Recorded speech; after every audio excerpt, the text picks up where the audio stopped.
malam, berjumpa lagi bersama saya Wong Ganteng Sak Donya. Mohon untuk tidak disebutkan nama dan identitas siapapun dalam percakapan karena ini akan masuk konten YouTube. Nggih. Gimana Mbak? Begini loh Mas Andrew, kemarin aku udah sempet telepon di sini. Terus? Tapi kan ya saya tuh ya belum menyeluruh gitu. Tapi SUD menyuruh aku buat laporan ke KJRI. Itu apa sekarang itu KJRI menerima laporan aduan kita soal hadangan ini loh Mas Andrew, bener nggak? Enggak. Sekarang aku harus tahu masalahnya apa dulu, Mbak. Kalau sampean sudah laporan masalahnya gitu. Masalahnya seperti Faruk. Oh. Sama ngakunya juga, tapi beda orang, bukan Faruk. Oh. Terus? Ngakunya juga pengacara, ya punya usaha sana sini. Pokoknya seperti itulah Mas Andro ya. Namanya juga ini saya ambil yang simpel aja Mas ya. Aku tuh dijanjiin ya menikah gitu kan. Oke lah nikah. Terus habis itu setelah saya pulang pun saya nggak jadi dinikahin. Tapi kan dia juga udah datang ke rumah orang tua aku sebelum aku pulang Indonesia, itu juga datang. Terus setelah aku pulang Indonesia pun keluarganya juga datang gitu ya, ibunya, adiknya, iparnya. Nah di sini aku tuh Mas ya, dihianati, aku maafkan dan dihianati lagi dan aku maafkan. Tapi setelah itu kan ya namanya manusia kan ada capeknya ya Mas, artinya kan udah aku depak itu si pelaku. Kalau sampai sekarang di itu ya kurang lebihnya 1,5 tahun udah aku depak dia, tapi saya ini dirugikan banyak gitu loh Mas. Ya berupa yang berupa Mas, mobil udah hilang, udah digelapin, udah dijual gitu loh. Terus ini langkah apa yang harus aku lakukan gitu loh Mas. Kan setelah melihat Faruk ini kan saya jadi tertarik speak up, soalnya saya ini nggak nominal kecil nih Mas. Kalau dihitung itu ya mendekati, ya bukan mendekati banget sih, mendekati M gitu. Tapi kalau saya hitung yang Mas, yang simpelnya aja tuh mungkin hampir 800. Gitu. Terus ini langkahnya ini seperti apa gitu kan Mbak Miss Juji nyaranin itu buat laporan ke KJRI gitu. Terus ntar KJRI hubungin aku gitu katanya sebulan kemudian. Nah saya kan belum, barusan kemarin telepon Mas Juni, itu Miss Juni diangkat gitu loh Mas. Terus itu nyaranin seperti itu. Nah kenapa saya bisa Mas keluarganya ikut serta menipu aku? Karena satu, ibunya, adiknya, iparnya, kedua anaknya, bahkan keponakannya itu juga tahu kalau pelaku itu sama saya. Terus kenapa keluarga itu menerima pelaku itu? Ya juga yang ditipu kan bukan saya kok. Iya. Bentar ya Mas ya. Siap.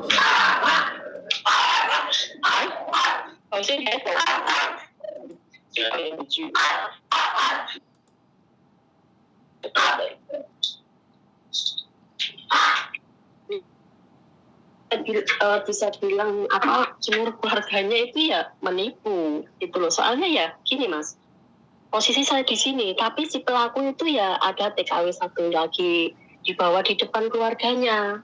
Terus yang dipakai itu mau saya itu juga keluarga besar itu tahu Mas. Kenapa? Karena yang buat waktu itu kan kredit tapi ya Mas, tapi udah lunas lah ya, kredit pakai atas nama adik pelaku. Itu loh Mas. Iya. Setelah itu kan udah setiap bulan juga aku yang ngangsur. Saya juga sama disuruh mengambil bank ya sama kayak Faruk itu gitu loh Mas. Tapi nggak beda orang gitu aja. Itu gimana yang harus saya lakukan sekarang Mbak? Miss Juni nyuruh aku buat laporan, tapi kan ini kan belum hari Minggu, nggak tahu minggu ini ada buka apa belum gitu, apa enggak gitu. Oke. Saya main bikin laporan ke KJRI dan usahakan terekam ya, entah suara, entah apa dan apa jawaban mereka. Oke, tapi tetap KJRI pasti tidak akan bisa membantu. Yang bisa membantu kemarin itu Pak Martin ya, Pak Martin Simanjuntak, karena dia pengacara dan kebetulan korban-korbannya kan banyak, akhirnya dibawa lah. Sampean kalau bisa menemukan korban dengan orang itu yang sama, ya kita cari pengacara lagi, karena kita belum tentu Pak Martin mau lagi, ya kan? Oh gitu. Soalnya Jadi begini, ada korban lain, tapi ini korbannya kan bukan perempuan juga, Mas. TKL Malaysia korbannya. Tuh ya nggak apa-apa, Tapi, ya bikin laporan aja semua, terus nanti nggak tahu Miss Yuni akan memfollow up kan, karena kemarin kita tidak minta timnya Uya Kuya dan tidak minta Pak Martin sebenarnya, tapi mereka bersedia sendiri. Bisa dipahami nggak? Jadi kita nggak minta, makanya kalau sampean yang bikin laporan 3, 4, 5 orang, ya ternyata kronologisnya dan menurut mereka itu nggak masuk, ya sampean akhirnya harus sewa pengacara sendiri. Nah, dengan kelompok orang-orang teman-teman sampean, karena sekali lagi saya sampaikan bahwa urusan kemarin itu bukan kami yang mencari mereka, bisa dipahami nggak? Tapi mereka yang mencari kami, karena yang curhat kan banyak tuh, dan sampai hamil dan semua, mungkin itu yang menggugah simpatisnya mereka. Jadi simpatinya mereka mungkin akan datang karena itu. Nah, ketika kasusnya ini terjadi buat sampean, ya kembali lagi, kalau mereka tidak bersimpati, misalnya tidak mau bantu, ya mau nggak mau kita akan sodorkan pengacara yang berbeda, itu pun kalau sampean bersedia. Kan seperti itu ceritanya. Tugas kami kan YouTuber. YouTuber. Kita kan hanya ada yang terjadi seperti ini loh, gitu. Nah, kita mau bantu pun kira-kira ya kan, pengacaranya ya sampean hubungi sendiri, karena sekali lagi yang pihak diperkarakan korbannya kan sampean. Nggak mungkin kan saya yang bayar pengacaranya toh Mbak atas masalah sampean. Benar nggak? Makanya saya sampaikan di depan dulu, boleh silakan ke KJRI dan tolong direkam baik-baik bagaimana mereka menanggapinya, sejauh mana mereka bisa membantu. Kalau nggak bisa ya sekali lagi pihak swasta, yaitu pengacara, lawyer atau advokat, kumpulkan korbannya 3-4 orang, kronologi ceritanya, kemudian diwakilkan untuk memperkarakan, karena sampean posisi di luar negeri, sama pengacara ya tinggal deal-dealan sampean dan teman-temannya. Tapi begini loh Mas, ini yang korban yang muncul ini kan satu TKL Malaysia itu juga kenanya juga ini Mas, rekeningnya sama, nomor yang dibuat itu sama, tapi pelakunya ini beda. Maksudnya yang ada perempuan di sisi pelaku ini Mas, jadi kerjasama sama perempuan, gitu loh. Jadi si perempuan itu tugasnya buat video callan, buat teleponan, terus si pelakunya laki-laki tugasnya cuma chat, gitu loh Mas. Paham kan maksud saya? Berarti kan memang sindikat, ya makanya harus dihancurkan, harus diperkarakan. Iya, itu emang sampai detik ini mereka berdua itu hidup bersama, tapi hidupnya tuh ya itu Mas, dengan cara menipu gitu. Dia nggak punya rumah, mereka orang. Iya, dengan cara menipu. Hidupnya cuma di turut-turut jalan lah gitu. Ya kos-kosan, pindah kiri, pindah kanan. Iya, seperti itu. Ngekos sana, ngekos sini. Emang seperti itu, gitu loh. Ya, makanya ini kan yang TKL Malaysia tuh kena itu gaji hampir 2 tahun. Pulang cuma bawa uang 1 juta tok. Itu aja disuruh pulang. Korban itu pasti disuruh pulang, Mas, nggak bawa apa-apa. Jadi si Mas Agus itu, namanya kan Agus, pulang itu cuma nyisain uang 1 juta, katanya entar pulanglah sayang, nanti kita nikah. Ya perempuan itu yang ngobrol, yang visian gitu loh. Terus setiba di Indonesia, waktu itu masih ada di Wisma Atlet itu, setelah hari H keluar dari Wisma itu, terus nomornya diblokir. Tapi sebelum terbang ke Indonesia itu gajinya itu diminta nyisain 1.000 aja lah gitu, 1 juta, terus buat perjalanan tok gitu, ntar kan aku yang jemput Mas, bilang gitu Mas. Itu korban yang di Malaysia itu laki-laki Mas Agus. Tapi itu rekeningnya juga sama yang, tapi kalau aku pribadi Mas, keluarganya itu udah datang di rumahku gitu loh Mas. Keluarganya, iparnya, adiknya, kenal semua saya. Gitu. Terus anak-anaknya juga, pokoknya kayak di apa ya, buat bacaan aku ini Mas. Ya sudah. Buat bacaan, terus intinya berjamaah lah mereka. Ya terus saya bisa apa Mbak? Saya nyodorin pengacara. Kalau sampean mau diperkarakan atau diacarakan ya monggo. Tapi kalau sampean enggak, ya aku bisanya apa? Aku juga bisanya cuman seperti ini.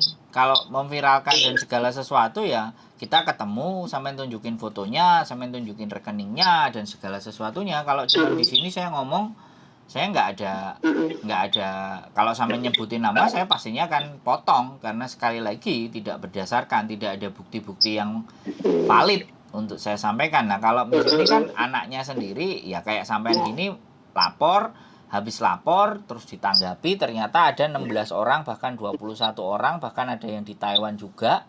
Nah itu semuanya speak up ngomong ternyata memang benar orangnya sama ya sudah. Apa ini terus ya ini belum selesai aku cerita ya Mas.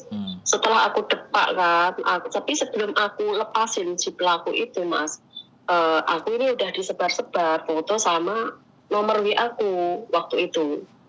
Nah di tahun 2021 bulan 7 itu udah mulai disebar Mas sampai November 2022 itu baru selesai nyebar fotoku itu ya.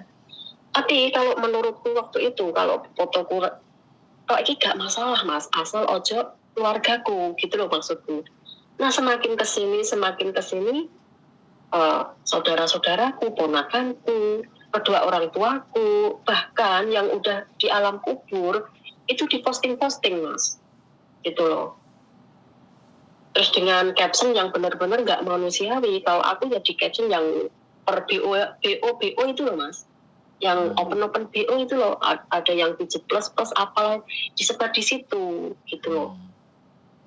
Adik saya juga semuanya lah satu keluarga itu disebar-sebar nomor sama foto waktu itu sampai kemarin lah tahun kemarin ini. Akhirnya kan terus dari pihak kakakku masku itu ikut nyerang di komen, akhirnya terus mingkem sampai sekarang kan. Maksud keluarga itu harus didiemin biarin lah. Neti-neti yang nyerang waktu itu nggak mempan kan. Terus waktu itu anakku sama masku yang maju langsung mingkem sampai sekarang gitu loh Mas, nggak posting lagi gitu loh. Tapi kan ini saya ini kan benar-benar ditipu gitu loh Mas, ditipu ya. Mobil juga udah dijual gitu loh buat hidup sama si perempuan ini tadi yang ikut ngelabuin orang mana itu tadi TKI Malaysia.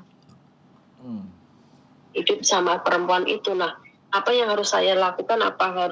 Kalau misalnya Mas, cuma korban ini cuma 1, 2 atau 3 itu gimana Mas? Kuat nggak ya? Ya tetap bisa, 1 aja bisa. Sampean pegang alat bukti, sampean punya saksi, sampean mau sewa pengacara ya selesai. Gitu ya. Iya. Jadi sekali lagi Mbak, kalau berharap kami melaporkan ini ke Pak Martin, ya kita akan tetap laporkan. Tapi mereka mau menanggapi dan tidak itu kan sudah di luar ranah kami. Ya kan? Kecuali habis itu pribadi sampean kalau sampean namanya ini gini. Wong sekarang loh anak-anak itu dimintain semuanya.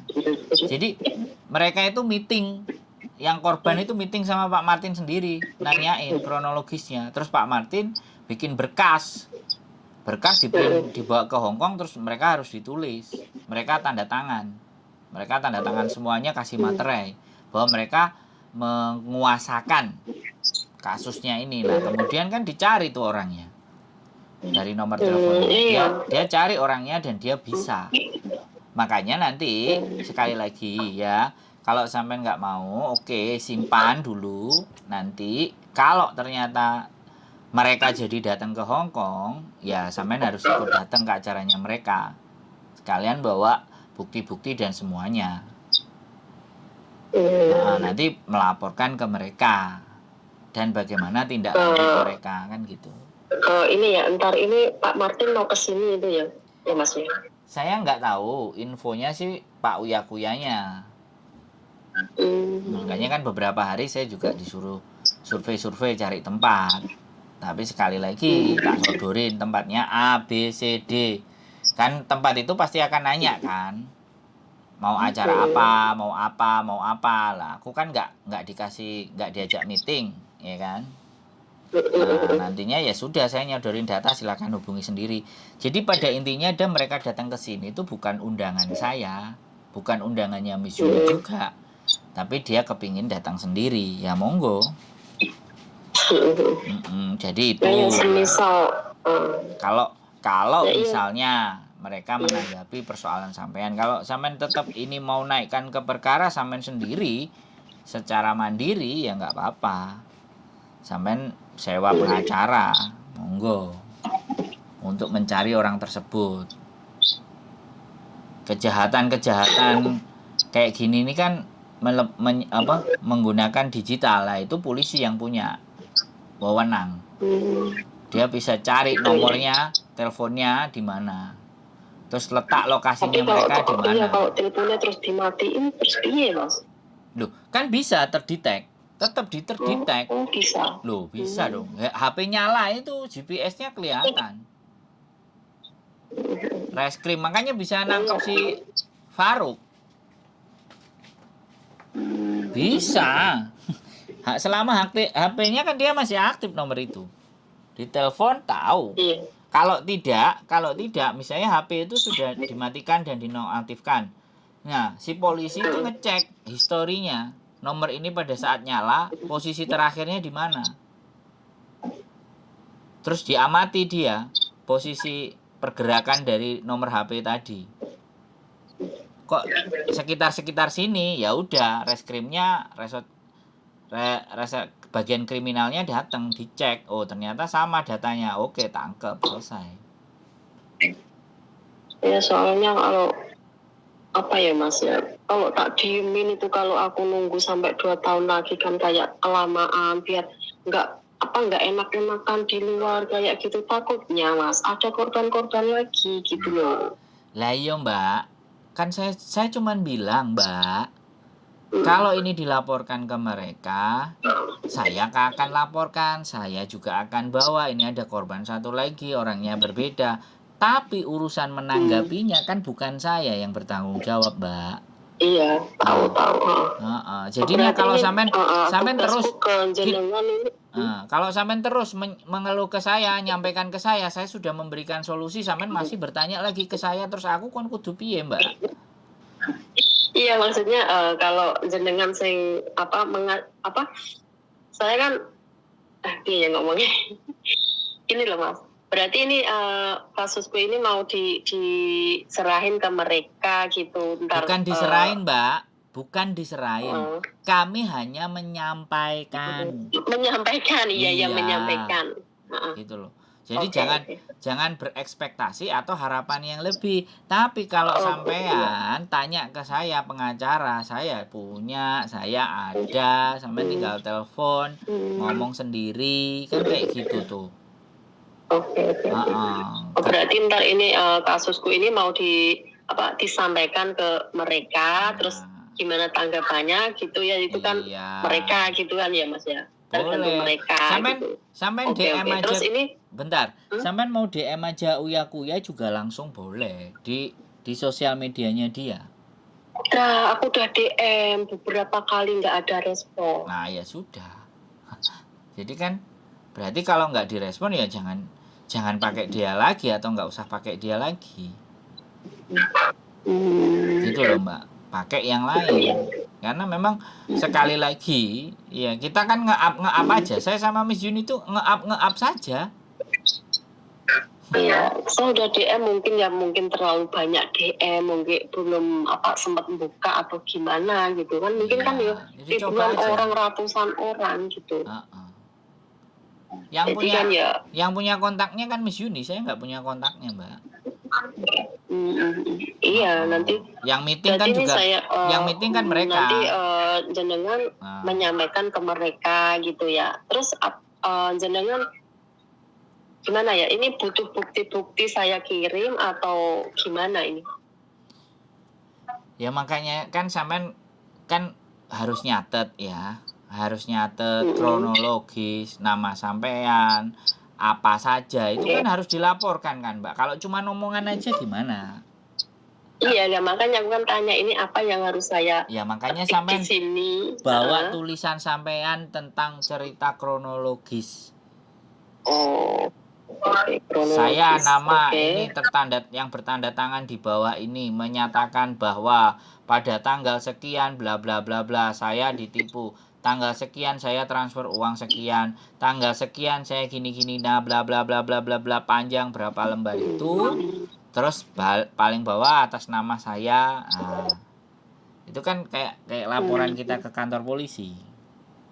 Oh gitu. Tapi kalau soal transfer Mas, sebagian kan buktinya hilang. Itu gimana? Ya ada, masih sebagian tuh ada gitu. Ya yang ada aja Mbak. Oh, yang ada. Yang ada aja. Kalau sampean mau bukti transfer lagi kan sampean pasti ada di banknya sampean. Bukti transaksi di nomor rekening sampean kan ada. Bukan, itu langsung di rekening dia gitu, pelaku. Lah iya, berarti kan sampean nyodorin slipnya kalau sampean dari sini dari Hong Kong sini kalau masuk ke bank sampean Indonesia bank di salah satu bank Indonesia terus transfer ke dia kan sebenarnya masih bisa rekodnya kan ada. Tapi kalau sampean transfernya sampean kirim uang dari sini, ya resit kiriman uang itu yang harus sampean minta entah di lembaga pengiriman mana, TNC kah, Chandra kah, atau apa remittance kan. Ada itu. Nah, itu harus. Iya, ada itu. Itu. Jadi itu yang kita gunakan sebagai alat bukti. Gitu loh, Mbak. Tidak semuanya kasus ya, Mbak. Sekali lagi, tidak semuanya kasus itu mereka nanggepi ya, sekali lagi. Ya, kami tidak mau teman-teman akhirnya jadi punya harapan atau ekspektasi. Sekali lagi saya sampaikan, kasus ini bukan saya yang membawa ke mereka, bukan kita yang membawa ke mereka, bukan Miss Yuni juga yang menyodorkan ke mereka, tapi mereka melihat postingan Miss Yuni yang begitu banyak tentang si Faruk ini dengan korban yang sama A, B, C, D, E, F, G, H, I, J yang membuat mereka ngerasa melirik untuk bisa menyelesaikan kasus ini kan kayak gitu ya, akhirnya dilirik sama mereka, akhirnya dibantu sama mereka gitu loh. Jadi ini persepsi, salah satu persepsi yang harus juga saya jelaskan. Jangan sampai nanti akhirnya orang berharap ala wong aku ya wis lapor ambek Miss Yuni juga aku nggak iso ditanggepi ya biasa aja ya, aku mohon jangan begitu gitu loh. Karena sekali lagi, karena saya sama Miss Yuni ini kan bukan pengacara, kita YouTuber. Ntar ini aku kirim jenengan ini setelah itu ntar ngetik bla bla bla bla itu saya cantumkan foto pelaku. Boleh. Terus resi boleh kan? Boleh semuanya. Sampean kirimkan boleh. Nah iya, dia kan sebenarnya itu ada perjanjian. Ya udah kan setelah tak putus gitu ya Mas ya. Mau dikembaliin, awalnya udahlah tak kasih 500, ya udah nggak apa-apa. Saya bilang kayak itu ya Mas ya. Boleh. Asal benar nggak bohong. Nah, kan gitu, itu ada buktinya semua. Boleh. Terus ya akhirnya juga ya udah nanti aku kasih 700, ntar kamu hati-hati. Itu ada semua cacat seperti itu. Boleh, gitu loh Mas. Boleh kan? Boleh. Ya silahkan. Semua yang menurut sampean bisa dilaporkan. Iya, gitu nanti saya kirim itu bukti-bukti cat. Ini nih kerjasama, anak-anaknya juga pinter kok Mas. Kedua anaknya itu, ada anaknya itu tahu kalau bapaknya itu pelaku itu sama si perempuan itu tadi. Itu perempuan sebenarnya TKW Singapura Mas. Tapi sampai sekarang hidup bersama gitu loh. Sebelum aku putusin itu mereka itu hidup bersama pakai mobilku. Itu mobil dijual itu 2022 di bulan 4 kalau nggak salah, 4 atau 5 itu. Awalnya sih digade perorangan gitu loh Mas. Terus kan nggak bisa nebus kan, ya akhirnya hangus kan. Terus di waktu udah tak putus itu Mas, ngajak balikan aku tuh sampai berkali-kali, aku tetap nggak mau dong. Sama ini aku iyain, aku maafin selagi nggak keluargaku yang disentil. Setelah nyentil keluargaku, disitulah aku terus langsung di saat itu juga, di detik itu juga aku meninggalkan dia gitu loh Mas. Itu ceritanya. Ya dia minta balikan, ya aku tahu dia minta balikan gini itu aku tuh paham biar saya bisa ngambil nebus itu tadi yang dibagi perorangan itu tadi Mas. Mobil yang aku kredit tapi udah lunas nih ya. Itu loh. Sekarang mobilnya udah nggak ada. Ini kan udah termasuk apa ya kan, kasus penipuan dan penggelapan barang juga kan kayak gini Mas. Benar nggak sih? Iya ya, nanti itu saya kirim semua bukti-buktinya, ada semua. Tuh resi itu juga masih setumpuk itu, apa perlu difoto semua atau cukup 1-2 gitu Mas? Ya kalau bisa semua Mbak. Semua, oke siap. Iya. Yang ada ini ya Mas ya, yang masih ada di aku ini ya. Iya. Nanti aku kirim semua, terus ya seperti itu. Nanti saya mau disampaikan ke mereka, entah mereka tanggapannya gimana kan ya dilihat nanti gitu kan. Oke. Oke Mas, ya makasih ya Mas Sandro ya. Oke siap. Dengerin keluh kesah. Iya, ya nggak nanti apa-apa tak ya, memang kirim begitulah. gitu. Kalau Siap. nanti ngetiknya harus panjang kali lebar ini nih Mas ya. Kronologinya. Ini apa Mas? Perlu diketik dari kronologi awal-awal kita kenal. Soalnya kan aku ini 6 tahun Mas. Sebaiknya iya. Nggak usah diketik, sampean tulis tangan aja juga nggak apa-apa. Kalau sampean bisa ketik jauh lebih bagus. Maksudnya diketik di WA gitu kan, atau ditulis di kertas? Ketik di WA aja ya Mas ya? Di kertas, jangan di WA Mbak. Kalau di WA kerjaan kita akan lebih banyak lagi gitu. Oh gitu, di kertas aja Bagaimana cara sampean memudahkan kita untuk menyodorkan itu ke mereka gitu loh. Oke. Di dalam kertas sampean tulis semua kronologisnya, terus bukti-bukti resitnya sampean copy, aslinya sampean pegang sendiri. Oh, resi saya copy. Iya yang tak pegang ini ya, tapi yang di TNC itu masih ada di HP gitu ya, sebagian ya hilang gitu. Betul, semuanya tetap aslinya disimpan dulu, serahkan kopinya. Oke siap. Oke, nanti saya kalau udah free tak nulis di kertas maksudnya ya ini kasus pelaku ini. Dan kalau bisa yang Malaysia yang sama, yang semuanya sama, suruh bikin juga. Jadi kan yang Malaysia nggak cuma satu orang kan, siapa tahu dengan 2 orang ternyata mereka suami istri bersekongkol gitu kan. Ya sebenarnya itu nggak tahu suami istri atau enggak sih, nggak tahu ya Mas ya. Lah iya Mbak, sama saya itu sampean nggak perlu saya itu, Mbak, halo itu, Mbak, sampean nggak perlu bales omongan saya, maksudnya itu ben duwe bolong ngono lho Mbak. Jadi jangan selalu saya yang saya sampaikan terus sampean balesin, enggak tahu. Ya kalau sampean mau dapat bolo, ya dia suruh kayak gitu juga gitu loh. Ben sampean punya bolo gitu loh. Nek dhewe kan yo gak iso juga nggak akan ditanggepi dhewe. Tapi nek nggawa sak rombongan 20 kayak kemarin, 21 orang. Nah, perempuan semuanya, yang hamil 4, yang sudah melahirkan, yang sudah ada anaknya lho kan. Jadi wow gitu loh orang. Berarti ini ntar ini yang korban 1 dan 2 ini tak kasih nomor jenengan gitu ya Mas ya? Gimana atau gimana? Nggak usah dikasih nomornya saya. Apa yang saya sampaikan itu juga sampaikan ke mereka kalau mereka mau. Bisa dipahami nggak Mbak maksud saya?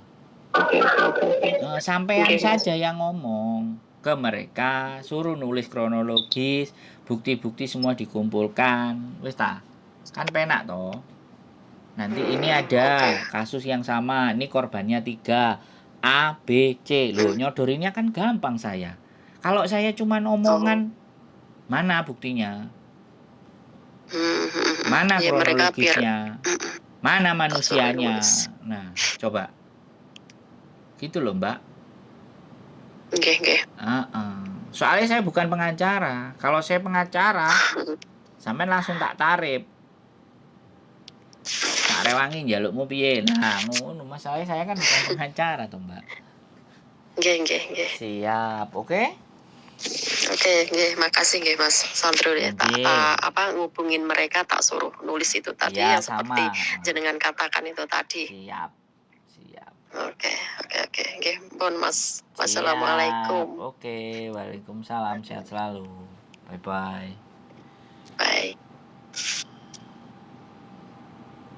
Oke, buat teman-teman semuanya, sekali lagi mulai bermunculan ya yang punya kasus-kasus dengan para garangan-garingan dan sindikatnya. Gak apa-apa. Silahkan tulis semuanya, kronologisnya, peristiwanya, di mana, kapan, tanggalnya. Monggo. Sekali lagi ya, jangan juga berekspek ya, punya harapan mengkasuskan orang lain. Dan sekali lagi saya garis bawahi bahwa pengacara-pengacara itu datang, uya-kuya datang, itu bukan atas permintaan kita. Itu permintaan sendiri mereka yang menanyakan kasusnya, dan yang mau bantu itu mereka sendiri. Kita sama sekali tidak menyodorkan ke mereka. Kita hanya menaikkan ke permukaan karena kita YouTuber. Tapi kalau sampean tanya kepada saya, apakah punya pengacara, apakah bisa dipercaya juga, ya akan saya sampaikan, insya Allah kita akan membantu. Sekali lagi, dan karena juga pengacara itu ada biaya dan segala sesuatunya, silahkan sampean rundingkan sendiri. Gitu. Keep stay tune my YouTube channel and see you next video. Bye bye.